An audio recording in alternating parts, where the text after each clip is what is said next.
मंडळी, हे बघू शकता आपण ट्यूबवर बसलेलो आहे. हे ट्यूब आहे आणि यावरती आपण आता बसलेलो आहे. जय जवान जय किसान मंडळी.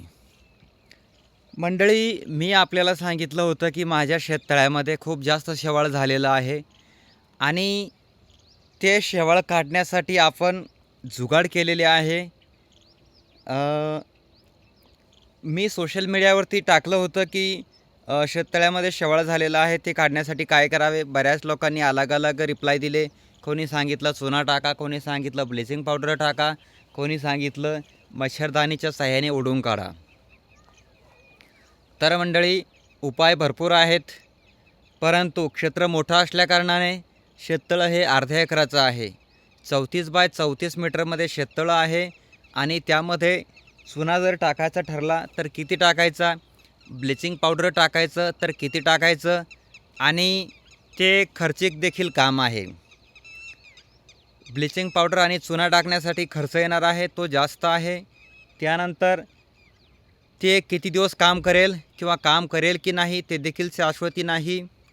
तेव्हा आपण सर्वात सोपा जो उपाय आहे तो म्हणजेच मच्छरदाणीच्या साह्याने ओढून काढणं, आणि याला काही खर्च नाही.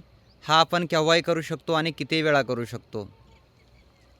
त्यासाठी आपण सामान घेतलेलं आहे.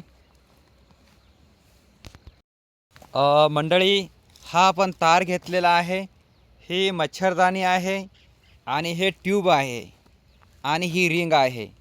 आपण या मच्छरदाणीला ही रिंग बांधणार आहे तोंडाला आणि त्यानंतर या ट्यूबवरती बसून तळ्यामध्ये फिरणार आहोत आणि सर्व जे शेवाळ आहे ते या साह्याने जमा करणार आहोत. आता आपण लगेचच ती कारवाई पूर्ण करणार आहोत आणि बघूयात हे जमतंय का.